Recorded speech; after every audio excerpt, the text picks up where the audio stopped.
Bonjour, ici Véronique Talbot pour l'émission Mise à jour. Cette semaine, nous accueillons Jean-François Pelletier et Julie Roy-Audet qui nous parleront d'un projet d'école alternative dans la MRC des Moulins.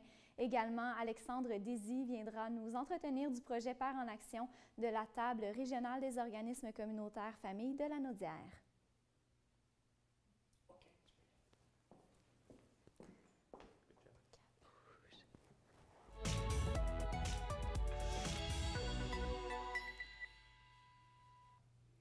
Alors, bienvenue à l'émission Mise à jour. Nous commençons l'émission aujourd'hui avec Julie Roy-Audet et Jean-François Pelletier qui viennent nous parler d'un projet d'école alternative dans la MRC des Moulins. D'abord, la première question, j'imagine que les téléspectateurs se posent, c'est quoi une école alternative? Une école alternative, c'est une école qui va miser beaucoup sur les intérêts de l'enfant. Donc, on va écouter le rythme de l'enfant, on va partir de ses intérêts pour créer des situations d'apprentissage.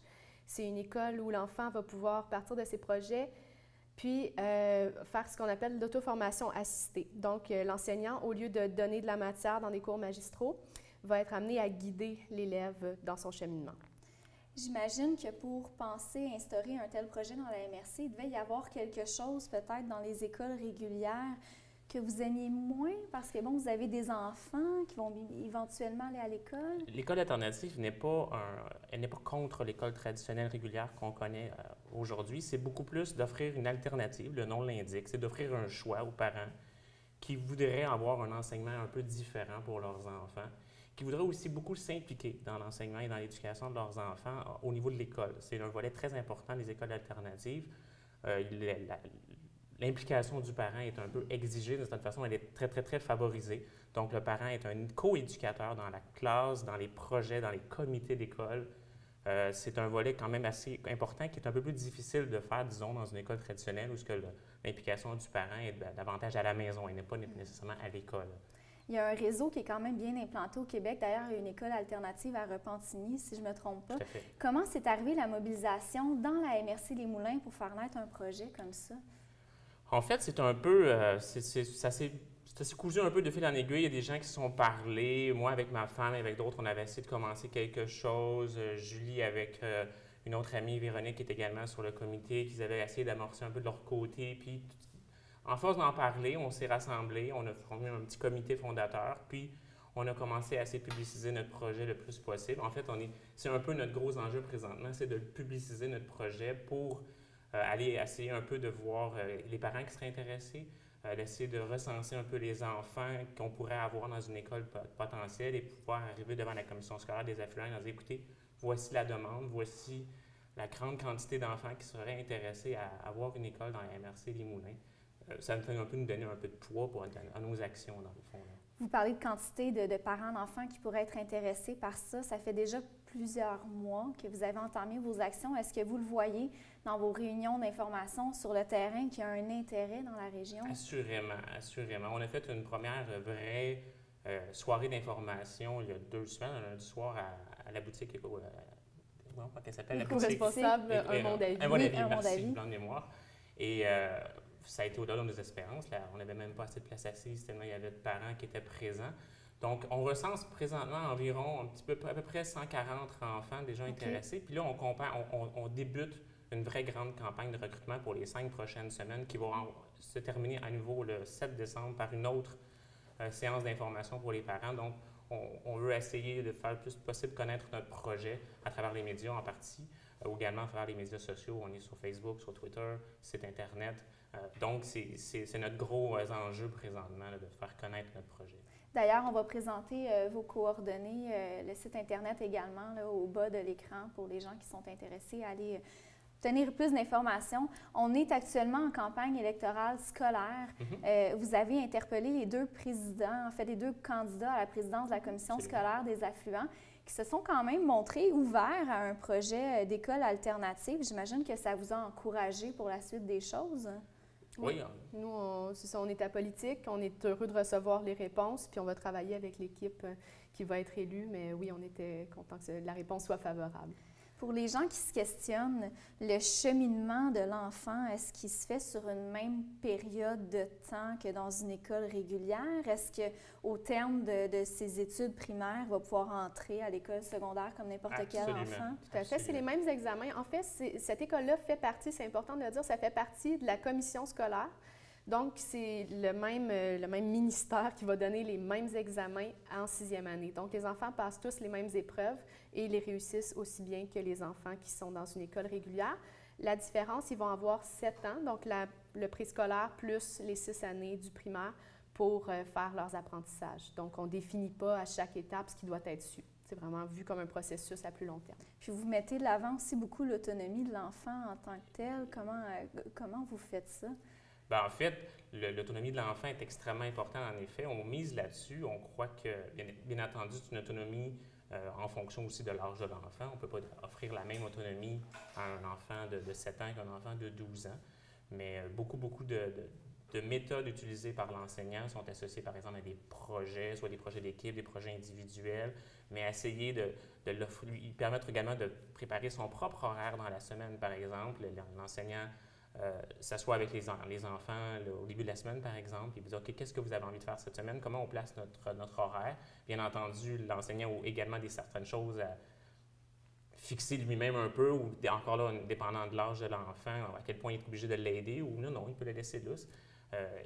Cette autonomie-là va être grandement contribuer un peu à l'essor de l'enfant, va le favoriser aussi par la suite, quand il va arriver dans des écoles, par exemple à l'enseignement collégial ou universitaire, où c'est exactement ce qu'il faut que l'enfant fasse, ou on dit peut-être plus un enfant à ce moment-là, mais il faut apprendre un peu à être capable d'être rendu autonome, puis comment planifier ces choses, savoir qu'il y a des choses que j'aime moins, mais il faut quand même que je les fasse. Peut-être que je suis plus efficace le matin, mais je vais les mettre le matin, les choses que j'aime moins, pour après ça profiter de le reste de la journée pour des choses que je préfère.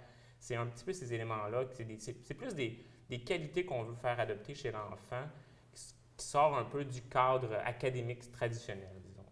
Et je l'ai dit tantôt, il y a d'autres écoles alternatives partout au Québec. Est-ce que vous avez rencontré des fondateurs d'écoles, des parents, des enfants qui fréquentent ces établissements-là pour en analyser, si on veut, les résultats? Bien, peut-être pas nécessairement pour l'analyse de résultats, mais oui, on a fait des visites dans des écoles alternatives. L'école Jonathan, notamment, qui est la première qui a été créée par Charles Cahouette, qu'on a aussi rencontré, qui est vraiment un personnage très inspirant. Ça nous a permis de voir comment ça fonctionnait. Ça nous a aussi confirmé que c'est ce qu'on voulait. Donc, de voir des enfants qui travaillent tous à des choses différentes, mais dans un même milieu, et puis qui sont capables de réussir aussi à travers ça, puis de s'épanouir. On a rencontré la directrice de l'école Soleil de l'Aube, justement, à Repentigny. On a visité Tortue des Bois, qui est une école à Saint-Mathieu-du-Parc. On trouve très souvent en conversation avec M. Nicholson, qui fait partie aussi du réseau du REPAC, le réseau pour les écoles alternatives au Québec. Donc, oui, bien entendu, on va chercher les ressources dont on a besoin pour être capable de monter à bien notre projet. Dans votre idéal, ça serait une ouverture d'une école alternative quand? On croit que c'est possible. Si on fait le choix de le faire, là, on croit que c'est possible d'ouvrir une école en septembre 2015. C'est sûr que en septembre 2015, ce serait peut-être une petite école. On parle peut-être d'une ou deux classes de maternelle, une ou deux classes de primaire, premier cycle. Puis, petit à petit, on pourrait grossir l'école. C'est exactement un petit peu ce qui est arrivé dans les autres écoles alternatives du Québec. On commence petit.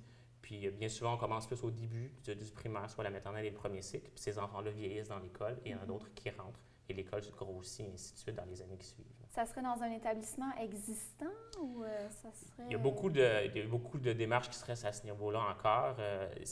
Étant donné que faut trouver une place, bien entendu, c'est peut-être un des enjeux qu'on a à travailler avec la commission scolaire et la communauté. Soit trouver des locaux qui pourraient accueillir ces enfants-là. Dans les écoles actuelles, on sait qu'il y a un peu une surpopulation d'élèves dans beaucoup d'écoles. Il y a un manque d'espace. Mais il y a d'autres alternatives. C'est ça, c'était vraiment un dossier qu'il faut qu'on travaille autant avec les commissaires qu'avec le directeur général de la commission scolaire, là, mais certainement des solutions qui J'imagine aussi qu'à la suite des élections, ça va peut-être être plus facile d'enclencher, si on veut, des démarches avec le nouveau conseil qui va être en place. Là. Oui, absolument. Bon, on s'est assuré que le conseil actuel qui est en place, puisque beaucoup de ceux-là vont essayer de se représenter comme commissaires, donc ils nous connaissent. On est déjà été 3 fois à la réunion des commissaires. Okay. On a rencontré personnellement les 2 candidats à la présidence. On a déjà discuté avec le directeur général de la commission scolaire. Donc, ils connaissent notre projet, ils nous connaissent comme comité. Puis, en fait, c'est sûr que le lendemain des élections, soit M. René Labrie, soit M. Thomas Duzic vont recevoir notre téléphone pour qu'on mette en branle un petit peu plus maintenant, là, de dire okay, quels sont les obstacles, comment on peut les régler, et pour que ça aille de l'avant pour septembre 2015. Donc, pour les parents qui sont intéressés, il y a une question, j'imagine, qui se pose, je me mets dans leur peau. Monétairement parlant, est-ce que ça va coûter des frais supplémentaires comme une école privée? C'est une école publique. Ouais. C'est une école qui est publique. Puis, il n'y a pas de différence. C'est vraiment la même chose qu'une école. Je dirais même que pour les contribuables, ce n'est pas un coût supplémentaire. Le ratio enfant-enseignant est le même. C'est une école publique. Tout ce qui diffère, c'est les méthodes utilisées. Et le fait aussi, comme j'en ai mentionné, l'implication, par exemple, du parent. Mais en termes de coût, ça n'a aucune différence. Donc, tout enfant est bienvenu. Il n'y a pas de discrimination. Notez que dans toutes les commissions, dans toutes les écoles alternatives qu'il y a autant à travers le Québec, on sait qu'il y a une très forte demande pour les écoles alternatives. Il y a des listes d'attente dans à peu près chacune des écoles. Okay. Et donc, il n'y a pas d'examen pour seulement accueillir les élites. C'est la plupart du temps dans les écoles alternatives, c'est une pige au hasard pour accueillir les enfants. Il y a 2 ans, à l'école Soleil de l'Aube, sur 60 demandes, ils ont été obligés d'en piger seulement 2. Il y avait seulement 2 places disponibles. Donc, on voit qu'il y a une forte demande pour ces écoles-là. Et c'est cela. Bien, merveilleux. Merci beaucoup, Mme Roy-Audet, M. Pelletier, de nous avoir éclairé sur votre projet. D'ici la séance d'information qui aura probablement lieu au mois de décembre, on invite les gens à visiter votre site Internet, visiter les réseaux sociaux également pour se tenir informés. Et après la pause, nous accueillerons Alexandre Désy qui nous parlera du projet Pères en action dans la Naudière. De retour sur les ondes de MaTV La Naudière, l'émission documentaire Chant libre est un incontournable de la rentrée. Toute l'équipe de journalistes de TVRM travaille ardemment à vous préparer une saison remplie de différents sujets traités sous plusieurs angles et en profondeur. Des sujets variés et pertinents touchant l'actualité, la société en général, la communauté, notre communauté. Chant libre dès le 10 septembre sur MaTV La Naudière. Alors, nous sommes de retour à l'émission Mise à jour avec Alexandre Désy. Bonjour, M. Désy. Bonjour. Donc, vous venez aujourd'hui nous parler du projet Pères en action de la Table régionale des organismes communautaires familles de la Naudière. D'abord, ce projet-là, je crois, est né du constat que c'était surtout les mères, finalement, qui fréquentaient les organismes communautaires familles dans la région. C'est ça? Oui, exactement. Au fond, c'est un projet qui est financé dans le cadre d'un appel de projet du ministère de la Famille. Ça fait déjà plus d'1 an qui est commencé, puis on termine en mars 2015. Puis effectivement, c'est en lien avec le constat que les maisons de la famille étaient beaucoup plus fréquentées par des mères que par des pères. Il y en a, par contre, il faut quand même le mentionner, il y en avait déjà avant même le projet. Il faut dire que la Naudière, c'est quand même une région où on est quand même très fort au niveau paternité à travers le Québec. Donc là, vous avez fait un sondage finalement pour savoir peut-être quel genre d'activité les pères rechercheraient dans ces organismes-là. C'est ça? Comment vous avez procédé? Oui, bien au fond, on a procédé avec un sondage en ligne, puis bon, version papier, puis tout ça. On a tenté d'aller les chercher un peu par tous les moyens pour avoir le maximum de répondants possible. Puis on a réussi justement à rejoindre 451 pères. Ce qui est au-delà de vos objectifs. Oui, certainement. Là, on avait un objectif modique de 100 répondants, puis on en a eu 451, donc c'est quand même très bien. Puis, bon, ça donne une valeur ajoutée dans la qualité des statistiques qu'on a pu faire ressortir de ce sondage-là. C'est certain qu'on avait déjà une petite idée que les pères aiment beaucoup être en action avec leurs enfants, d'où le titre du projet, justement. Donc, c'était toujours intéressant de voir un peu, de renforcer un peu les constats qu'on avait déjà, mais aussi d'en faire des nouveaux. Donc, c'était quand même... Globalement, vous dites, bon, on a appris que les pères aiment être en action. Plus précisément, quel genre d'activités sont ressorties de ce sondage-là? Oui, bien au fond, il y en a un peu de tout. C'est sûr que nous, dans nos statistiques, on avait principalement des activités de plein air qui sont ressorties. Là, on a 300 répondants qui ont répondu que les activités de plein air, c'est ce qui les intéressait le plus. Au-delà de ça, bon, tout ce qui est activités sportives, des activités aussi père-enfant, ce qui veut dire, sans mettre tout le jour de compter maman, des fois, les papas aiment ça avoir du temps seul avec leur enfant. Oui. Donc, c'est intéressant. Puis c'est sûr qu'au niveau du développement de l'enfant, c'est aussi intéressant de voir dans une autre dynamique, au fond, avec seulement avec le papa. Et là, la suite des choses dont vous avez ces informations-là, qu'est-ce que vous allez faire maintenant avec ça? Bien, c'est sûr que nous, on va continuer à développer à partir des idées d'activités qui nous ont été proposées. On a déjà certaines activités. Par exemple, en Matawini, on fait, il y a une journée où les papas vont avec leurs enfants à Arbraska. Donc, ils jouent une journée là, puis c'est bien intéressant aussi de voir un peu l'interaction que le père a avec ses enfants à ce moment-là. Il va être plus téméraire, va pousser plus l'enfant à essayer des choses, à aller un petit peu plus loin, alors que maman, des fois, si elle est là ou elle est un peu plus loin, elle va dire « Oh mon Dieu, ils vont tomber, ils vont tomber ». Fait que c'est toujours bien intéressant de voir, mais par contre, les deux rôles, il faut quand même se le dire, sont complémentaires là-dedans, dans le développement de l'enfant. Donc, nous, de notre côté, c'est sûr qu'on va tenter d'élaborer des nouvelles activités, des activités de cuisine qui ont été demandées. On parle d'activités de premiers soins aussi, des petites formations, parce que les pères voulaient en savoir davantage, des activités de camping. On a même parlé de mécanique. Donc, on ne sait pas où ça va nous mener, mais c'est sûr qu'à partir de ces données-là, nous, on va tenter de développer des activités vraiment intéressantes pour les papas. Pourquoi, de nos jours, pour ces organismes-là, c'est autant important de rejoindre les pères que de rejoindre les mères, qui rejoignent quand même très bien actuellement? Bien, il faut se le dire, il faut reculer un petit peu en arrière. Je pense que personne bien, la majorité des gens étant même conscients de l'évolution un peu des rôles, là, mettons, dans les 3 dernières générations. Il y a eu beaucoup de chamboulements, puis ça a évolué vraiment très rapidement. Donc, aujourd'hui, on se retrouve vraiment avec une dynamique familiale où papa et maman travaillent. Où, au fond, on a des rôles parentaux beaucoup plus départagés, que ce soit pour l'autorité, pour les tâches ménagères, pour soigner les enfants. L'ensemble des rôles, là, on s'est mieux départagé. En tout cas, ça tend plus vers un 50-50, même s'il faut quand même comprendre que, dépendamment des emplois des parents, ça peut ajouter une variante un peu dans la chose qui fait en sorte que, mettons, papa, s'il est toujours sur la route, bien, maman va falloir qu'il compense. Mais ça, c'est sûr, c'est une entente par rapport à ça. Donc, l'évolution de tout ça fait en sorte qu'on en arrive aujourd'hui un peu à une évolution très rapide des choses, puis qu'il faut s'adapter. Donc, l'idée aussi derrière le projet, c'est un peu ça, c'est de tenter d'essayer d'aller rejoindre des pères, parce que les pères, aujourd'hui, jouent un rôle parental aussi important que maman. Puis, toujours derrière l'idée d'aller vers une coparentalité aussi, que chacun assume leur rôle pleinement, puis soit bien aussi là-dedans. Ça serait peut-être intéressant que vous nous rappeliez pour les gens aussi qui l'ignorent le rôle des maisons de la famille dans la région de la Naudière. Ça consiste en quoi? Bien, les maisons de la famille, au fond, c'est un peu comme un milieu de vie. Au fond, les familles viennent ici, peuvent soit avoir une pause, il y a des haltes garderies, il y a de nombreuses activités de cuisine collective, de la purée pour bébés. Bon, comme je disais, certains papas aussi fréquentent les maisons de la famille. Donc, il y a des comités de pères qui peuvent se rencontrer le soir, puis organiser des activités pour d'autres pères.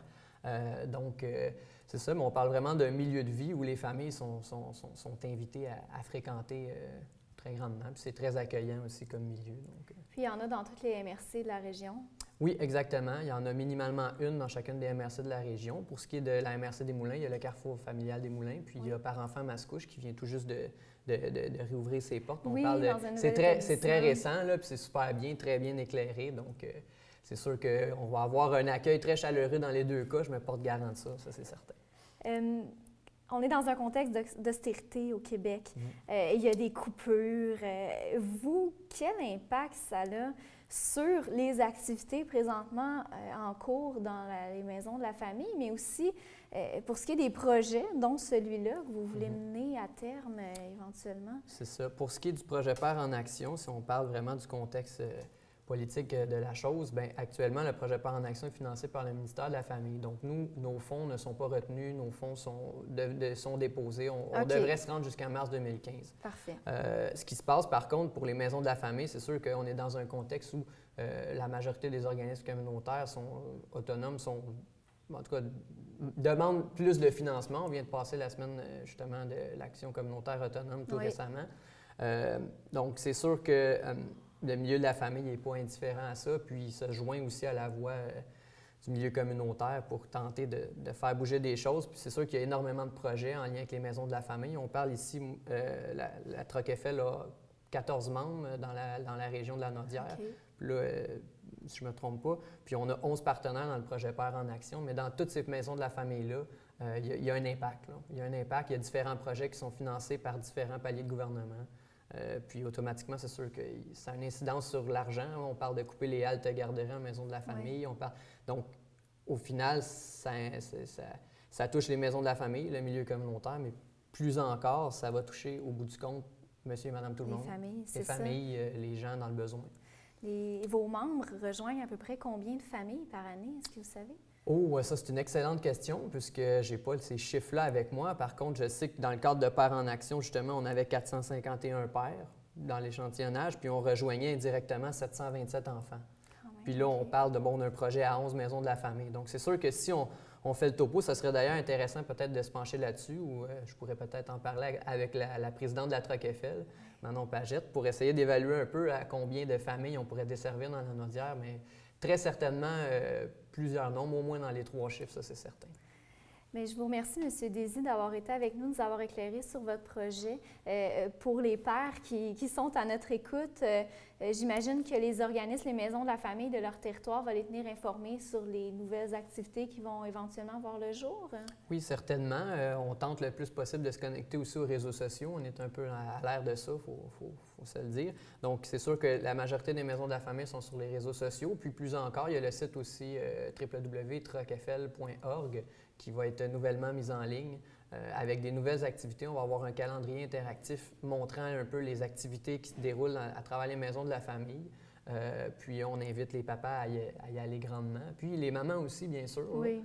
Donc, on va tenter du mieux qu'on peut d'essayer de faire valoir la paternité dans la Naudière. Bien, parfait. Merci beaucoup, M. Désy. Au retour de la pause, on vous présente une entrevue qui a été réalisée avec Jean-François Larose, député de Repentigny, qui a annoncé qu'il quittait le NPD pour se joindre à un nouveau projet. On vous en reparle de l'autre côté.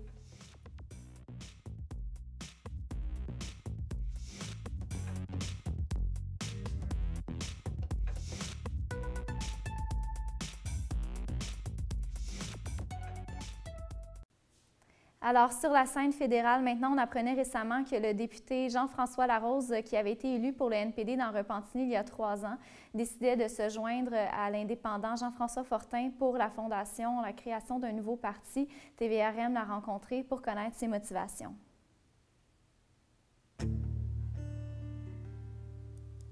Ça fait 4 ans que je suis dans un parti. J'ai 5 compris minutes. certaines choses. J'ai compris le manque de fonctionnement ou même la déconnexion des partis politiques face aux citoyens.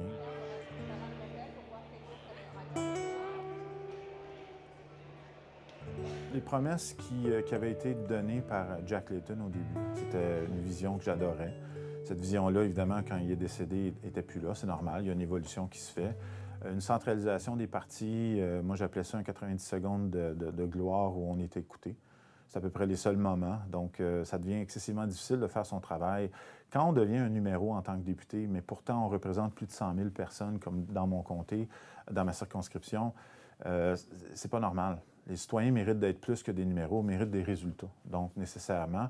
Mais quand on regarde tous les partis politiques en ce moment fonctionnent de cette manière-là. Donc, c'était de voir comment est-ce qu'on peut faire autre chose, comment la structure d'un parti pourrait être bâtie pour mieux répondre aux besoins.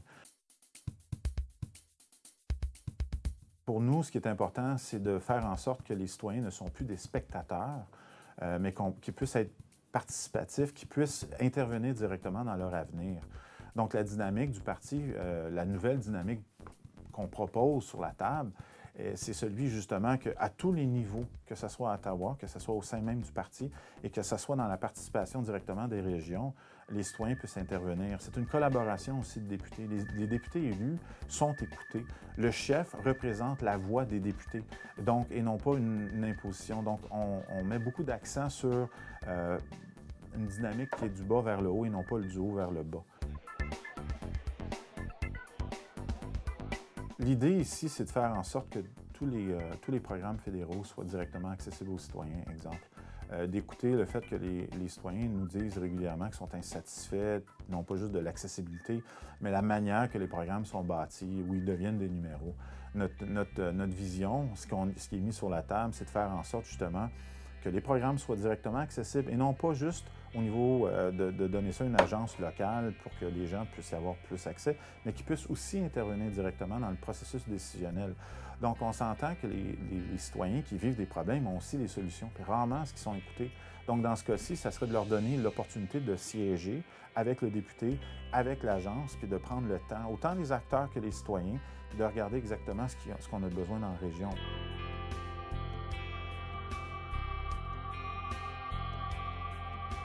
Et moi, je trouve ça particulier qu'à partir du moment où j'ai pu les contraintes d'un parti, le dialogue existe, puis il y a un désir à tous les niveaux de vouloir justement collaborer. Donc, il y a où le problème? Et je vous donne juste un exemple. J'ai marché hier à Sorel pour les bitumineux, mais aussi pour le pétrole, l'utilisation de la voie maritime et aussi le pipeline de l'Est. Les citoyens étaient clairement en position contre. Malheureusement, dans mon ancienne famille, je ne pouvais pas me positionner. Maintenant, on s'est positionné parce que les citoyens ont dit non. Donc, c'est non. Donc, déjà là, on voit une différence.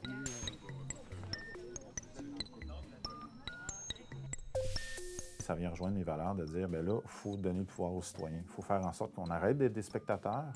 On se retrouve face à une élection, on va voter, mais après ça, on espère peut-être dans les 4 ans à venir qu'on va avoir des résultats, mais c'est complètement hallucinant. Puis personne, dans aucun parti politique en ce moment qui était là avant, a le courage de dire, bien peut-être qu'on a besoin de faire les choses réellement autrement. Notre objectif aux prochaines élections, c'est d'avoir tous les candidats dans toutes les circonscriptions. Et on est même ouvert à ce qu'il y ait des candidats dans des communautés extérieures. Il y a déjà des communautés francophones, dont en Acadie, qui s'intéressent d'avoir peut-être des candidats. Donc, on n'est pas limité juste au Québec. C'est sûr qu'un enjeu qui est très important pour moi, c'est la défense des francophones. Et puis de faire le lien, c'était une des raisons pour lesquelles je m'étais joint avec Jack Layton. C'était justement ça, la réconciliation, le dialogue, puis de rebâtir une vision sur les 10, 20, 30, 100 prochaines années. Donc, c'est un parti fédéral. Ce n'est pas un parti comme le Bloc québécois qui représente les Québécois au Canada.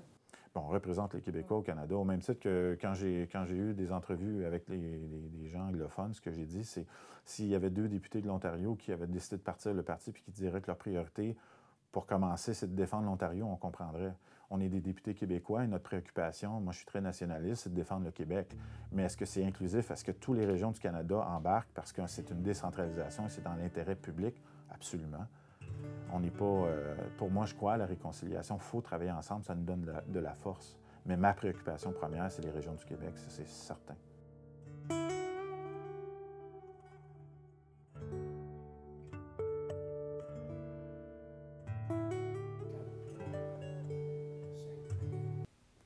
Alors, c'est ce qui conclut l'émission Mise à jour. À la semaine prochaine.